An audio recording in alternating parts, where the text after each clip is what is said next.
자, 여러분, 오늘 설교는요, 성격이 우리 개인의 삶 속에서 구체적인 적용점을 찾기는 좀 어려운 내용일 것 같아요. 구체적인 적용점. 하지만 내 인생을 총체적으로 바라볼 때 우리가 꼭 붙잡아야 될 중요한 삶의 신앙의 원리가 있습니다. 말씀을 듣는 가운데 이걸 잘 붙잡으셨으면 좋겠습니다. 자, 지난주 말씀을 기억하십니까? 자유민과 예루살렘 시민 또 종교 지도자들이 스데반에게 거짓 누명을 씌웠죠.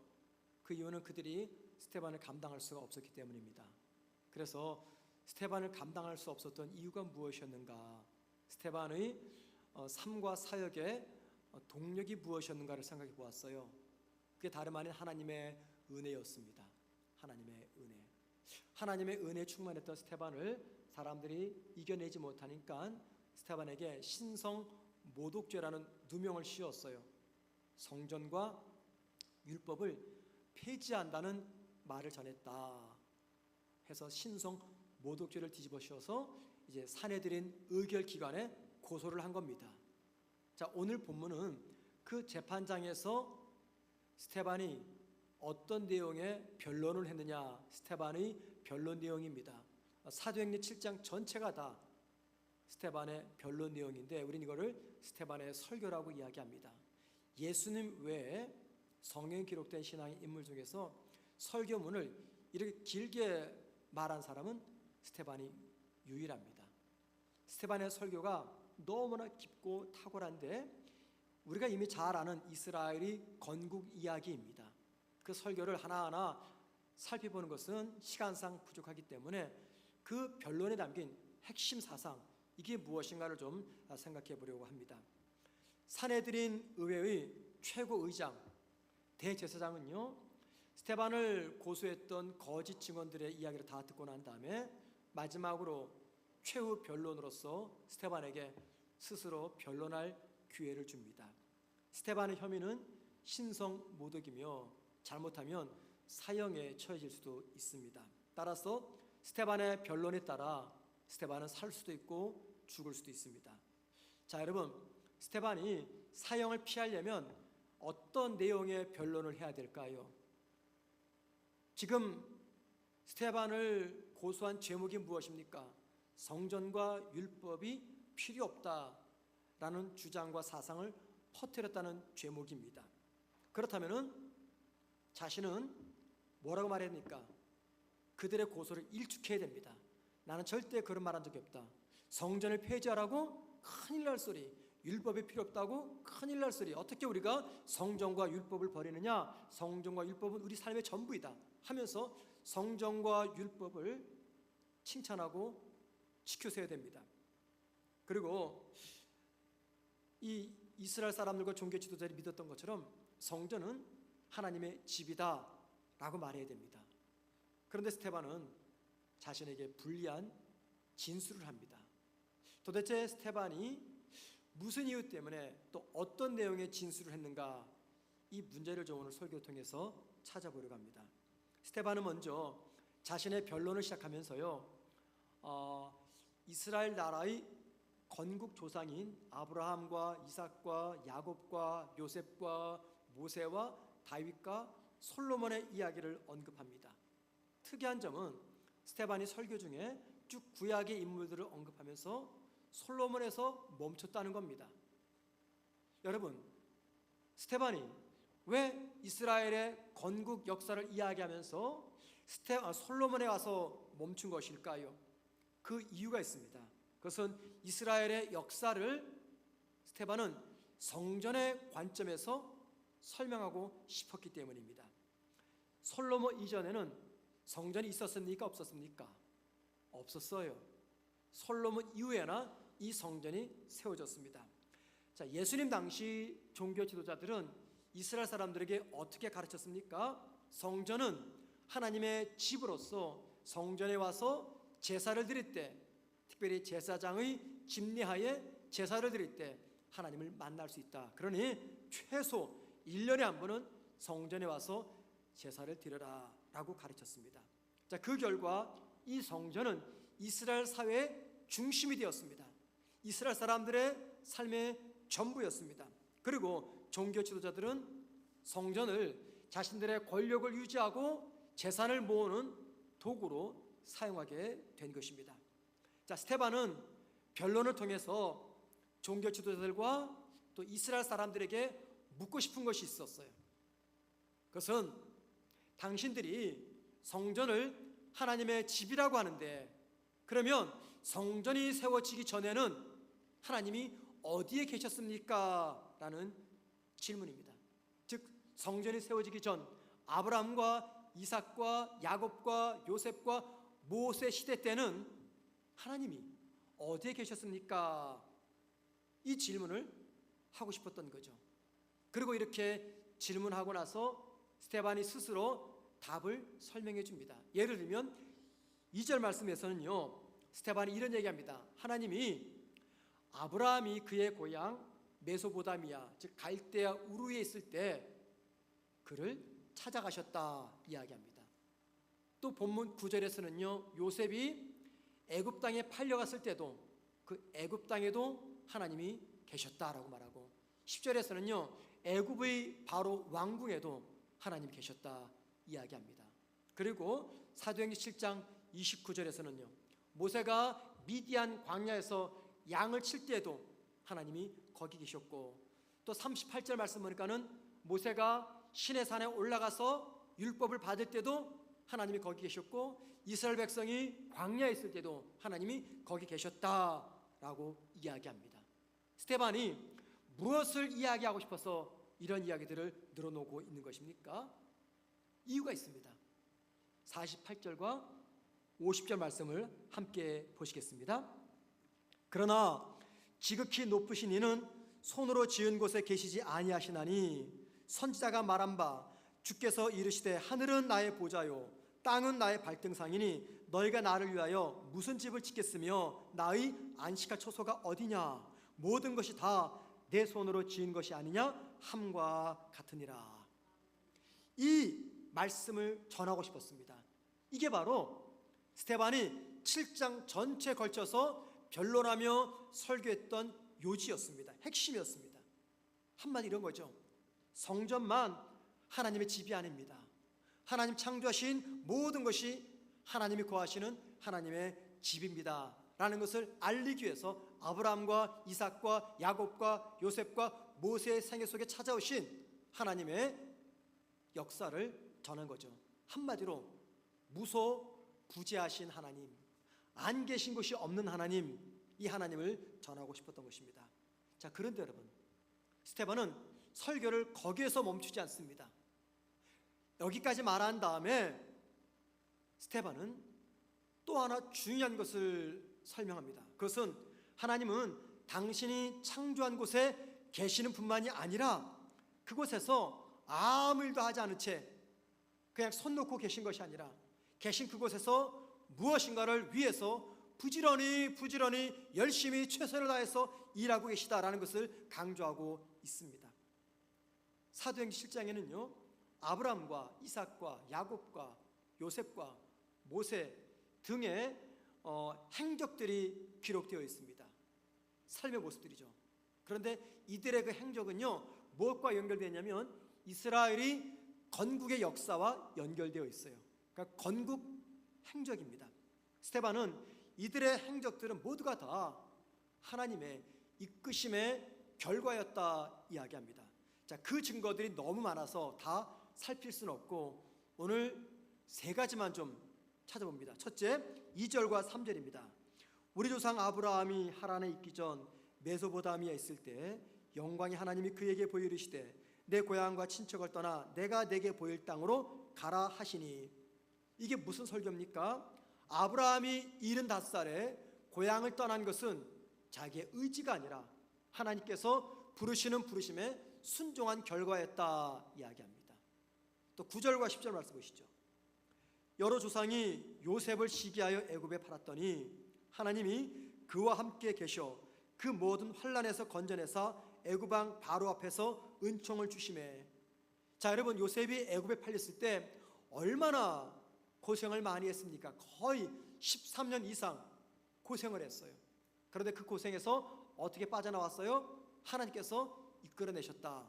그리고 지금 요셉이 바로 왕 앞에 서 있습니다. 그런데 그것을 요셉이 한 것이 아니라 하나님이 그렇게 하셨다라고 이야기합니다. 또 마지막으로 20절 보십시다. 그때 모세가 났는데 하나님 보시기에 아름다운지라 그의 아버지의 집에서 석 달 동안 길리더니. 모세가 바로 왕의 눈을 피해서, 모세의 아버지가 그리고 모세의 어머니가 바로의 눈을 피해서 모세를 3개월간 키웠어요. 근데 성경이 무슨 이야기하냐면 그것은 하나님이 키운 거라고 이야기합니다. 스데반은 아브라함과 이삭과 야곱과 요셉과 그리고 모세의 모든 행적들은 무소부지하신 하나님의 일하심의 결과였다 이야기합니다. 자, 여러분, 스데반이 설교를 통해서 강조한 것은 안 계신 곳이 없는 무소부지하신 하나님이 역사의 주관자시다라는 것을 강조하고 있습니다. 역사를 세우시고 역사를 허무시는 분, 이분이 바로 하나님이시다라는 것을 설교합니다. 무소부지하신 하나님이 계신 곳에서 아무것도 하지 않고 그냥 있는 것이 아니라 넓게는 세계의 역사, 국가의 역사, 좁게는 개인의 역사, 가정의 역사를 당신의 절대 주권에 근거하여 주도적으로 만드셨다, 그 이야기입니다. 저는 지금 여러분에게 주도적이라는 단어를 썼어요. 주도적. 이게 무슨 말입니까? 주도적이라는 말은요, 역사의 주체 또는 행동의 주체를 의미합니다. 역사를 만드시는 주체, 행동을 하게 하는 주체, 그게 누구라고요? 하나님이심을 이야기합니다. 그러니까는 당신의 절대 주권에 따라 인간의 삶과 역사를 주도적으로 이끄시는 하나님이 어떻게 성전 안에만 머물러 계실 수 있느냐라는 것이 스데반 설교의 핵심이었습니다. 당신들은 하나님이 성전에만 계시다고 말씀하시는데 생각해봐라.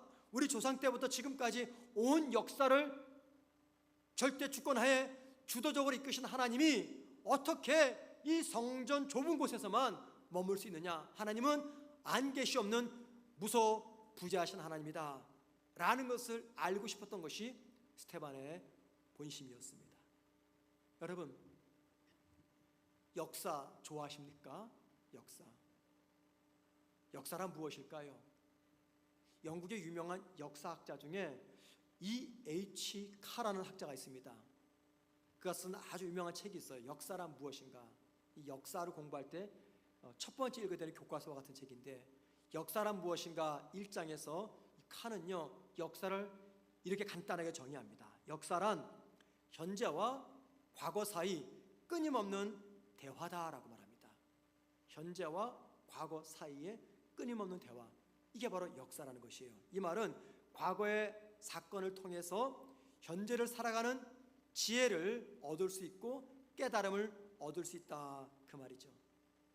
또 다른 유명한 역사 중에 토인비라는 사람이 있습니다. 그의 책 역사의 연구에서 인간의 역사를 이렇게 말합니다. 인간의 역사는 도전과 응전의 역사이다. 도전과 응전의 역사. 이 말이 무슨 말입니까? 과거의 역사가 나쁜 역사이든 좋은 역사이든 관계없이 그 역사를 통해서 현재 우리 삶이 도전받고 무지에서 벗어날 수 있다, 그 말입니다. 이 외에도 역사를 정의하는 다양한 정의들이 있습니다. 그런데 여러분, 역사의 정의와 관계없이 우리 모두가 꼭 기억할 것이 있습니다. 역사란 우연히 일어나는 일들의 연속이 아니라는 겁니다. 역사는 절대 우연적으로 일어나지 않습니다. 역사가 우연적으로 일어나지 않는다, 그 말은 무슨 의미일까요? 사소한 과거의 역사의 일지라도 현재를 살아가는 저와 여러분에게 중요한 교훈과 의미를 전달한다는 것입니다. 여러분, 역사가 우연히 일어나지 않는다 그러면은 역사가 어떻게 일어날까요? 스데반이 지금 무슨 이야기합니까? 역사는 무소부지하신 하나님의 주권하에 일어나는 사건이다, 그 이야기를 하고 있는 것입니다. 자, 하나님의 주권하에 역사가 일어난다, 그 말은 더 쉽게 말해서 하나님이 역사를 주도하신다, 그 말입니다. 넓게는 세계의 역사, 나라의 역사, 좁게는 저와 여러분의 역사, 우리 가정의 역사를 하나님께서 주도하고 계시다, 그 말입니다. 그럼 여러분, 하나님께서 역사를 주도하신다면 우리 눈에 볼 때 아무리 작고 사소한 사건일지라도 그 사건은요, 반드시 오늘을 살아가는 우리 모두에게 큰 교훈과 의미를 전해준다는 것입니다. 이런 말을 들으면 이런 생각이 들 수 있을 것 같아요. 만약에 하나님이 당신의 뜻과 섭리와 주권에 따라 역사를 주도하신다면 그 역사 속에 존재하는 인간의 책임, 나의 책임은 무엇인가라는 거죠. 하나님이 나의 역사, 우리 가정의 역사를 당신의 주권에 따라 주도하신다면 그 가정 속에 있는 나나 우리 가족의 역할은 무엇인가? 이런 질문이 제기가 됩니다. 여러분, 하나님께서 모든 것들을 주도하시기 때문에 인간의 역할은 아무것도 없는 것입니까? 스데반은 역사를 주도하는 하나님의 주권을 강조하면서 동시에 중요한 한 가지를 또 강조합니다. 인간은 역사를 주도하는 하나님의 행동과 도전에 응답하는 존재라는 것입니다. 하나님의 행동과 도전에 응답하는 존재, 이게 인간입니다. 그럼 여러분, 하나님의 행동과 도전에 응답한다는 것, 이게 뭘 말할까요? 다름 아닌 하나님 뜻에 대한 나의 순종을 의미합니다. 순종. 스데반은 두 가지를 강조합니다. 하나님이 주도적으로 이스라엘 역사를 이끄셨음을 강조합니다. 하지만 동시에 하나님이 주도적으로 역사를 이끄셨지만 그 역사를 위해서 함께 참여했던 인물들, 아브라함, 이삭, 야곱, 요셉, 모세 등과 같은 그런 사람들의 순종을 통해서 마침내 하나님의 주권은 현실화되었다라는 것을 이야기합니다. 하나님의 이끄심과 사람들의 자발적 순종을 통해서 하나님은 이 땅과 우리 개인을 향하신 당신의 뜻을 이루어가십니다.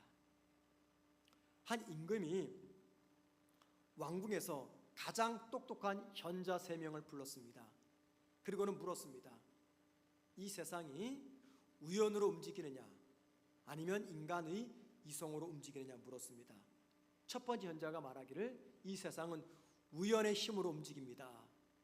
두 번째 현자가 말하기를 이 세상은 인간의 이성의 힘으로 움직입니다. 세 번째 현자가 말하기를 이 세상은 우연과 인간의 이성의 힘으로 움직입니다 라고 답을 했어요. 그랬더니 임금이 말하기를 너희들이 말한 그 말을 입증할 만한 증거물을 가지고 와라 지시했어요. 자, 그러자 첫 번째 현자가 주사위를 가지고 왔습니다. 여러분, 주사위를 던질 때 숫자가 나오죠. 이게 우연입니까? 인간의 이성으로 가능한 일입니까? 이건 우연입니다. 그죠? 우연이에요. 6개가 나올 수가 있고 하나가 나올 수가 있고 이건 우연입니다. 거기에는 인간의 이성은 절대 개입될 수가 없어요. 그래서 주사위는 우연을 상징합니다. 두 번째 현자는 체스를 가지고 왔어요. 체스가 뭔지 알죠? 미국식 장기입니다.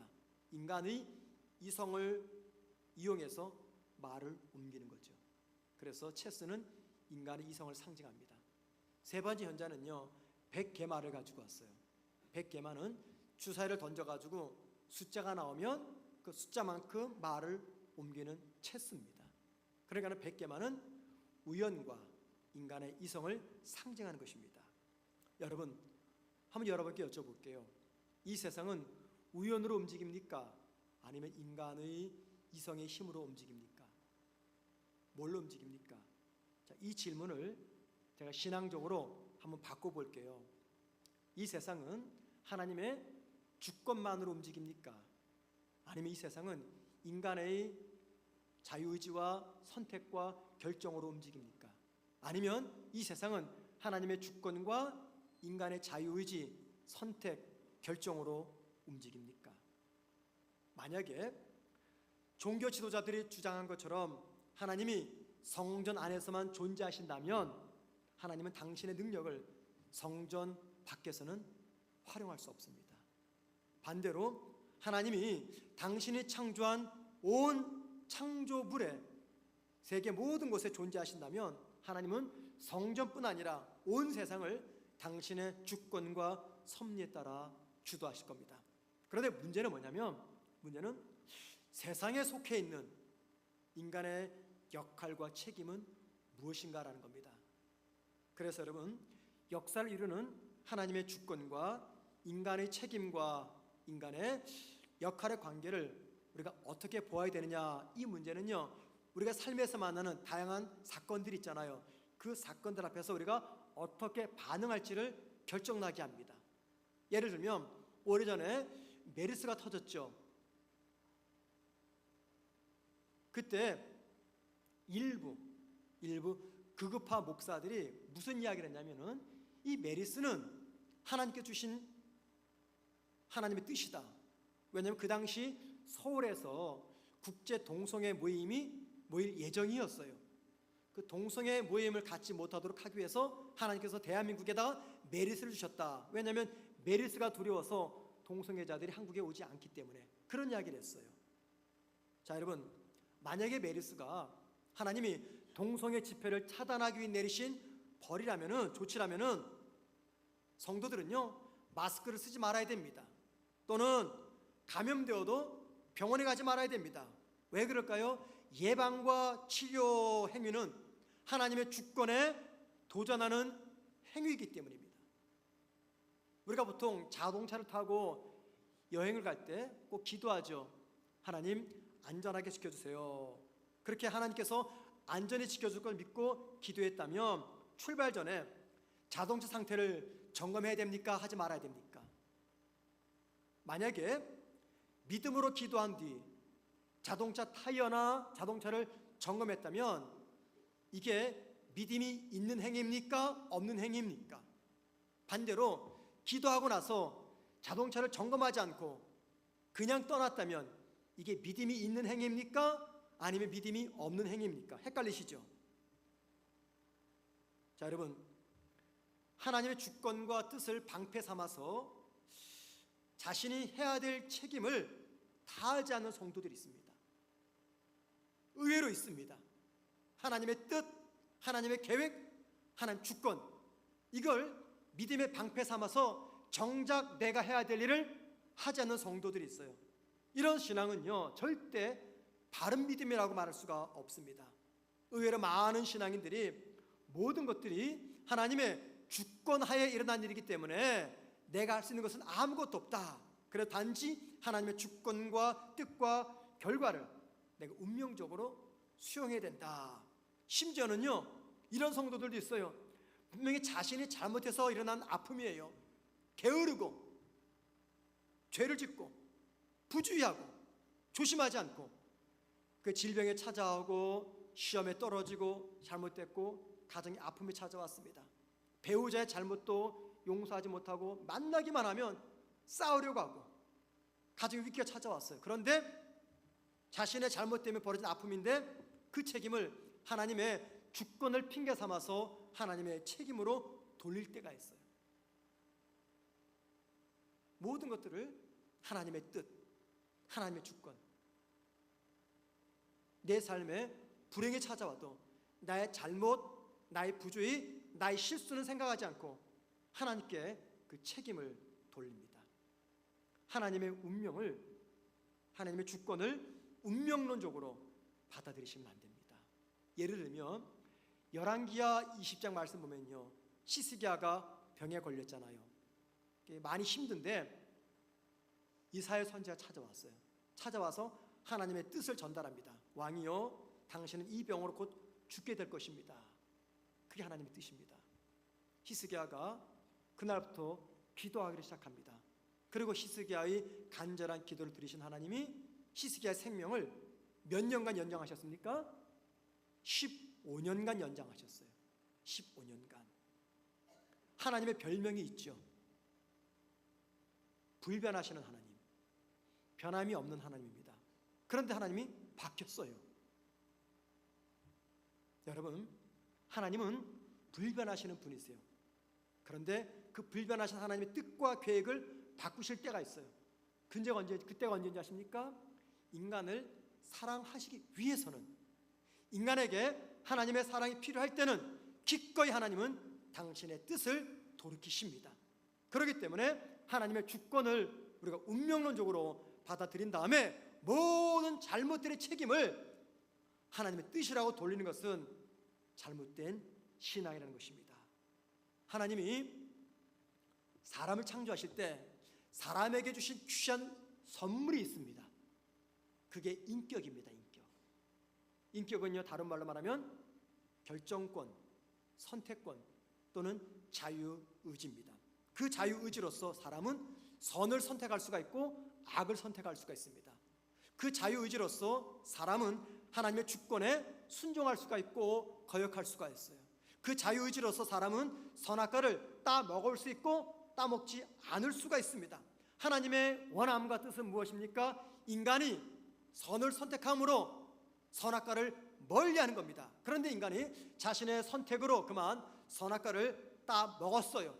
따 먹어도 어쩔 수가 없습니다. 왜 그럴까요? 하나님이 인간에게 자유의지와 선택권을 주셨기 때문입니다. 그리고 인간에게 자유의지와 선택권을 주신 그것은요, 인간을 사랑하시는 하나님의 사랑에서부터 기인된 것입니다. 왜냐하면 진정한 사랑이란 사랑의 대상자, 그러니까 사랑하는 상대의 자발적인 선택과 결정과 독립성을 내가 인정하는 것이기 때문입니다. 인간이 자신의 선택으로 선악과를 먹었고 그 결과 인간을 향한 하나님의 뜻과 계획은 수포로 돌아가고 말았습니다. 그렇지만 하나님은요, 수포로 돌아간 그 일을 다시 회복하기 위해서 부지런히 열심히 일하기를 시작하셨습니다. 그리고 하나님은 그 일을 이루기 위해서 당신의 자녀들을 찾아가셔서 그 일에 함께 동참하자고 설득을 하십니다. 때로는 설교자들의 설교를 통해서 설득하시고요, 때로는 하나님 말씀이 기록되어 있는 성경을 읽고 묵상함으로 설득하시고, 때로는 우리 삶 가운데 일어나는 크고 작은 사건을 통해서 설득하시고, 때로는 자연, 법칙을 통해서 저와 여러분을 설득하십니다. 왜요? 무엇 때문에? 하나님의 주권과 뜻에 응답하라고, 순종하라고 설득하십니다. 스데반은 하나님의 주권과 관련해서 중요한 말을 합니다. 오늘 본문 5절 뒷부분을 보시겠습니다. 다만 이 땅을 아직 자식도 없는 그와 그의 후손에게 소유로 주신다고 약속하셨으며, 여기 약속하셨다. 하나님은요, 아브라함과 이삭과 야곱과 요셉과 모세에게 계속 약속하셨어요. 스데반 설교에서 가장 많이 반복되는 게 하나님의 약속입니다. 하나님의 약속. 그럼 여러분, 하나님이 아브라함과 하신 약속의 궁극적 목적이 무엇입니까? 그것은 아브라함의 후손을 통해서 예수 그리스도가 이 땅에 나시고 인류를 구원하신다는 그 계획입니다. 아브라함, 이삭, 야곱, 요셉, 모세 각각 사람을 통해서 하나님께서 약속하신 것은 아브라함의 후손을 통해서 이 땅을 구원할 메시아가 올 것이다 라는 구원 계획입니다. 인간을 구원하시는 하나님의 구원 계획이 하나님의 주권의 핵심입니다. 스데반은 하나님과 맺은 구원 약속을 성취하기 위해서 인간의 역사 속에서 열심히 일하시는 하나님을 계속해서 강조합니다. 하나님은 그 약속과 그 목적을 이루기 위해서 당신 혼자 일하지 아니하시고 그 일에 필요한 일꾼들을 부르고 계십니다. 우리 그거를 하나님의 자원이라고 이야기합니다. 하나님의 자원. 하나님의 자원이란 사람이며 자연이며 제도이며 국가이며 역사입니다. 이 모든 것들을 사용해서 우리를 구원하시는 하나님의 주권을 성취해 가십니다. 따라서 하나님이 만드시는 구원 역사는요, 하나님의 주권이 먼저 있습니다. 그리고 동시에 그 주권에 순종하는 인간의 선택과 책임과 결정으로 이루어진다는 것입니다. 예를 들면 여러분은 언제부터 신앙생활 하셨습니까? 언제부터 교회 나오셨어요? 그리고 처음 교회 나오셨던 그 순간을 기억하고 계십니까? 우리가 교회에 나와서 그리스도인이 되는 이유는 다양해요. 그냥 태어나 보니 믿는 집안이에요. 선택의 여지 없이 그냥 그날부터 신앙인이 되신 분도 있고, 또는 건강에 위기가 찾아와서, 또는 사업이든 가정이든 실패가 찾아와서, 또는 사랑하는 친구들, 가족들의 전도를 통해서 우리가 예수를 믿기 시작했습니다. 여러분, 이때 내가 교회에 출석한 것은 나의 의지입니까? 아니면 타인의 의지입니까? 내가 처음 교회에 나온 것은 누구의 의지 때문도 아닌 나의 의지 때문에 왔습니다. 내가 믿는 가정에 태어나도 내 의지가 원치 않으면 나 교회 안 나오죠. 아무리 평생 전도해도 내 의지가 동의하지 않으면 교회 안 나옵니다. 그래서 결국 무슨 말이냐면, 교회 나오게 된 것은 누구의 도움 때문도 아니고 내 의지로 나온 거예요. 내 의지로. 그런데 여러분, 믿음이 성장한 다음에 나의 믿음을 깊게 포괄적으로 생각하면서 깨닫게 되는 것이 있습니다. 내가 처음 교회 나온 것은 누구의 전도 때문도 아니고 내 의지 때문도 아니고 하나님의 인도 때문이었다라는 겁니다. 하나님의 이끄심 때문이었다, 성령님의 인도 때문이었다, 이 고백을 하게 됩니다. 분명히 내 의지로 내가 걸어서 교회에 나왔어요. 그런데 믿음이 자라고 나니까 어떤 결론입니까? 내가 교회에 나와서 그리스도인이 된 것은 전적인 하나님의 은혜, 하나님의 인도였다라는 겁니다. 여러분, 이 말이 지금 무엇을 이야기합니까? 하나님의 주권은 나의 의지, 나의 선택, 나의 결정과 함께 맞물려 간다는 것입니다. 나를 향한 하나님의 약속과 하나님의 주권이 나의 책임과 함께 맞물려 가기 때문에 우리가 지녀야 될 신앙의 자세가 있습니다. 네 가지입니다. 네 가지. 한 가지면 참 쉽겠는데 네 가지라 기억하기 어렵겠지만 한번 들어보세요. 첫 번째 뭐냐면 기도입니다. 기도. 하나님은 저와 여러분에게 두 가지를 주셨어요. 첫째는 백지 스케치북을 주셨습니다. 또 하나는 색채 그림 물감을 주셨어요. 백지 스케치북은 뭡니까? 우리의 인생입니다. 저와 여러분의 인생입니다. 그런데 하나님이 그 백지 스케치북에다가 당신이 직접 그림을 그리지 않으세요. 그 그림을 그리는 것은 우리의 몫입니다. 자, 그 백지에 어떻게 무엇 가지고 그릴까요? 하나님께서 그 백지에다가 그릴 수 있는 색채 그림 물감을 주셨어요. 그게 뭘까요? 기도입니다. 기도. 그래서 하나님 믿는 성도는요, 기도로서 자신의 인생 백지에다가 인생 그림을 그려가는 것입니다. 그게 바로 하나님의 주권에 우리가 응답한다는 거예요. 하나님의 주권에 나 역시 동참하길 원하신다면 기도하셔야 됩니다. 두 번째, 순종입니다. 순종. 하나님께서 저와 여러분에게 바라시는 최상의 삶은 어떤 삶일까요? 아마 여러분들이 꿈꾸는 최상의 삶과 하나님께서 기대하시는 최상의 삶은 다를 겁니다. 자, 우리는 어떤 삶을 최상의 삶이라고 이야기합니까? 제일 먼저 돈 걱정 안 하는 거. 돈 걱정 안 하는 거. 두 번째, 평생 무병장수하는 거. 셋째, 권력을 지니는 거. 넷째, 나만 잘 되면 안 되잖아요. 내가 아무리 잘 돼도 자식 잘못되면 다 꽝입니다. 넷째, 그래서 자식이 잘 되는 것. 이런 게 우리가 꿈꾸는 완벽한 삶이죠. 그죠, 여러분? 그런데 하나님은 그렇게 생각하지 않습니다. 하나님께서 우리에게 보기 원하시는 최상의 삶은요, 하나님이 내 삶의 왕으로 자리 잡으시는 거예요. 주권이 또 다른 말로 왕권, 왕 되신 그 뜻이에요.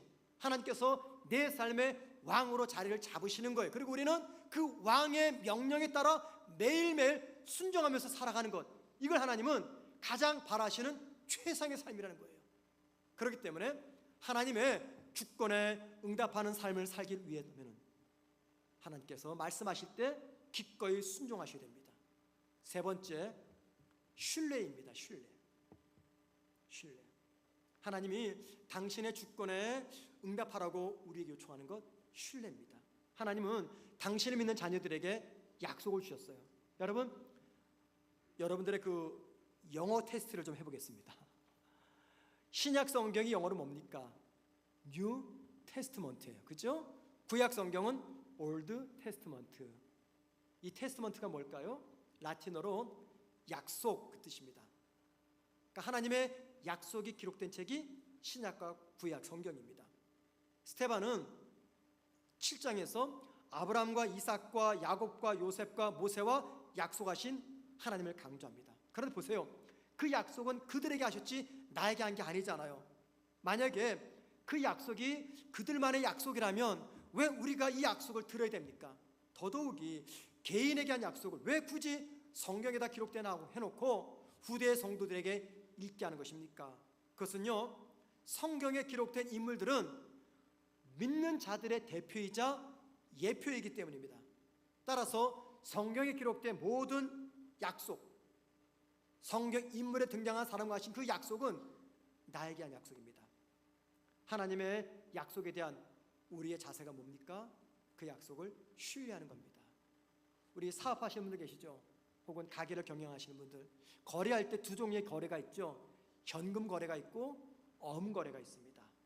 현금 거래는 말 그대로 물건을 팔 때 물건을 사고자 하는 구매자가 돈만 가지고 오면 아무 조건 없이 그냥 물건을 줍니다. 돈 받고 물건 줍니다. 물건 사는 구매자의 인격과 또는 어떤 성격 이런 거 따지지 않습니다. 돈 받고 물건 주면 끝나는 거예요. 하지만 어음거래는 어때요? 다르죠. 약속 어음을 주면서 거래할 때 아무 어음이나 받습니까? 아니죠. 그 어음을 발행하는 회사, 사람이 어떤 사람인가, 믿을 만한가, 신뢰만한가 다 따진 다음에 믿음의 관계가 형성될 때 그때 어음 받고 물건 줍니다. 우리는 하나님에게 자꾸만 현금 거래를 하려고 해요. 현금 거래. 하나님, 나에게 필요합니다. 그리고 하나님께서 기도 응답 들어주시면 그걸로 끝. 거래 끝난 거예요. 또 내 마음대로 살아갑니다. 그런데 하나님은 현금 거래가 아니라 어음 거래하기를 원하셔요. 어음 거래 기초가 뭐라고요? 믿음과 신뢰입니다. 그 여러분들 하나님께 돈 달라고 아무리 기도해 보세요. 하나님 돈 안 주세요. 전 그랬습니다. 돈 안 주시고 대신에 뭘 주셨냐면 약속을 주셨어요. 약속을. 내 인생에 찾아온 문제가 있었잖아요. 그 문제 해결을 위해서 하나님께 끊임없이 기도했는데 하나님은 단 한 번도 쉽게 전차를 주신 적이 없어요. 대신 뭘 주셨냐면 약속을 주셨어요. 약속. 그 약속이 무엇입니까? 걱정하지 말아라. 지금 힘들지? 지금 아프지? 지금 눈물 나지? 걱정하지 말어. 내가 반드시 너를 최상의 삶을 살게 할 거야. 이게 나의 뜻이야. 이게 나의 주권이야. 약속을 주십니다. 어떻게 해요? 세운 설교자를 통해서, 말씀을 통해서, 환경을 통해서, 내 양심을 통해서 끊임없이 하나님이 나에게 약속을 주십니다. 왜 그럴까요? 그 약속 붙잡고 나아갈 때 나와 하나님 사이에 무엇이 형성이 될까요? 인격적 신뢰가 형성이 되는 겁니다. 그래서 하나님은 우리에게 어음거리 하시는 거예요. 여러분 하나님 앞에 돈 달라고 기도하지 마세요. 돈 안 주세요. 어음거리 하셔야 됩니다. 대신 하나님은 그 순간을 이겨낼 수 있는 약속을 주세요. 우리가 그렇게 약속 붙잡고 한 걸음 한 걸음 나아가다 보면 어느 순간 과거와 현재 나를 비교할 때 완전히 새롭게 변한 내 모습을 보게 될 것입니다. 필요한 게 뭐라고요? 그렇게 주도적으로 나를 이끌어 가시는 하나님을 향한 신뢰라는 것입니다. 마지막 네 번째, 필요한 게 인내입니다. 왜냐하면 거기까지 가기가 많이 힘들기 때문입니다. 여러분, 제가 목사잖아요. 제가 만 30살 때 목사가 되었어요. 지금 거의 이제 28년이 되었죠. 제가 그냥 목사 안수 딱 받고 담임 목사가 되었을까요? 지난 28년 동안 제가 얼마나 들들볶겠습니까? 하나님에게 참 많이 고난을 당했어요. 그런데 하나님은 저한테 계획을 말씀해 주셨죠. 하나님의 뜻을 알려주셨죠.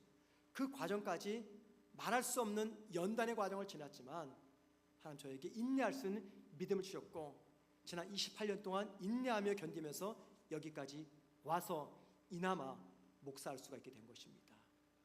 하나님께서 우리를 향하신 선한 뜻이 있습니다. 신뢰하라고 말씀하세요. 그런데 동시에 신뢰하려면 인내가 필요합니다. 참으셔야 됩니다.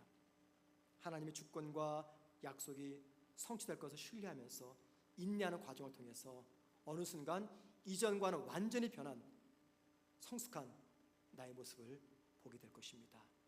하나님은 우리 각 사람, 우리 가정, 우리 교회, 내 직장, 나 사업장을 향한 뜻과 계획과 주권이 있습니다. 여러분, 공중에 참새 한 마리도 하나님의 뜻이 아니면 떨어지지 않는다고 하는데 하물며 저와 여러분을 향하신 하나님 뜻과 계획과 주권이 없겠습니까? 하나님은 그 뜻을 독재자처럼 자기 마음대로 하지 않고 우리와 함께 이뤄가기를 원하십니다.